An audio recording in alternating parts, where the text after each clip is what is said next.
Bonjour et bienvenue sur Santé tous les jours 247. Aujourd'hui, nous allons plonger au cœur d'une question quotidienne qui suscite de nombreux débats et interrogations. Faut-il prendre sa douche le matin ou le soir? Au-delà des préférences personnelles, des habitudes culturelles et des idées reçues, nous analyserons les données scientifiques les plus récentes. Les mécanismes physiologiques complexes et les facteurs individuels qui influencent les bénéfices de chaque option. Notre objectif est de vous fournir une compréhension approfondie des processus impliqués, afin que vous puissiez prendre des décisions éclairées et personnalisées concernant votre routine de douche. Douche matinale, avantages et inconvénients scientifiques. La douche matinale peut être bénéfique pour les personnes qui ont du mal à se réveiller, car elle stimule la circulation sanguine, augmente la vigilance et favorise la libération d'endorphines, les hormones du bien-être. Elle peut également être utile pour éliminer la transpiration nocturne, les cellules mortes accumulées pendant la nuit et les sécrétions sébacées, qui peuvent obstruer les pores et favoriser l'acné. Cependant, elle peut dessécher la peau si elle est trop chaude, trop fréquente ou trop prolongée, en altérant la barrière hydrolipidique, le film protecteur naturel de la peau. Elle peut également être moins efficace pour éliminer les impuretés accumulées pendant la journée, telles que la pollution, les résidus de produits cosmétiques et les allergènes. Nous examinerons en détail les mécanismes physiologiques impliqués, tels que la thermorégulation, la sécrétion de cortisol, la production de mélatonine et la régénération cellulaire. Et les types de peau qui peuvent bénéficier de la douche matinale, en tenant compte de leur sensibilité, de leur hydratation et de leur production de sébum.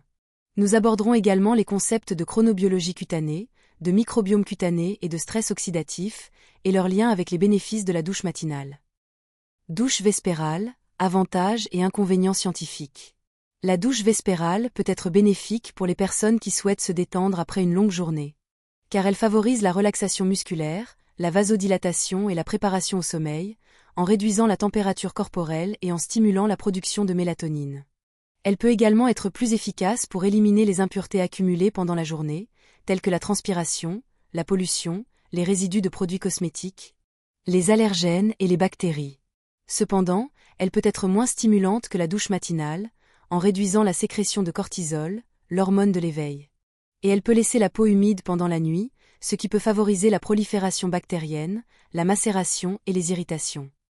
Nous examinerons en détail les mécanismes physiologiques impliqués, tels que la thermorégulation, la sécrétion de cortisol, la production de mélatonine et la régénération cellulaire. Et les types de peau qui peuvent bénéficier de la douche vespérale, en tenant compte de leur sensibilité, de leur hydratation et de leur production de sébum.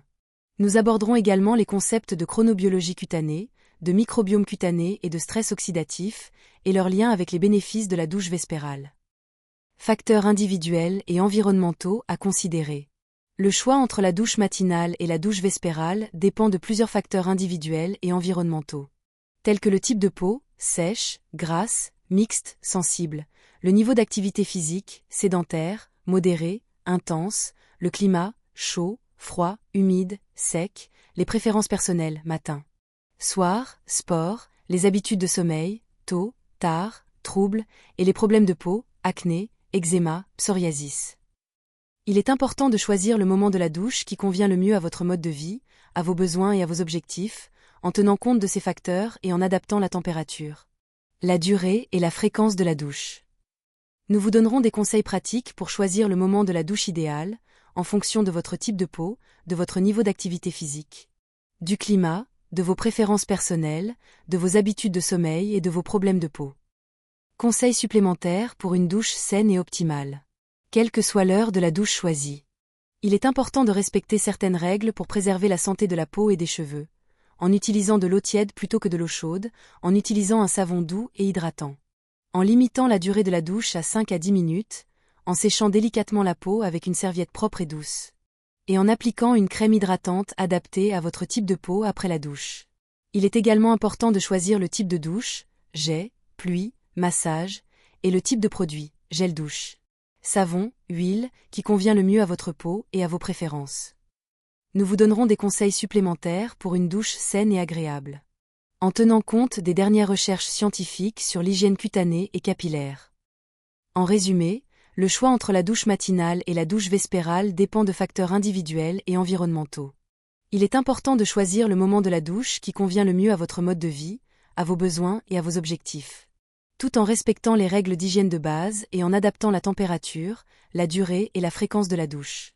N'oubliez pas de consulter un professionnel de la santé, dermatologue, médecin généraliste, pour des conseils personnalisés et adaptés à votre situation, en particulier si vous avez des problèmes de peau ou des objectifs spécifiques.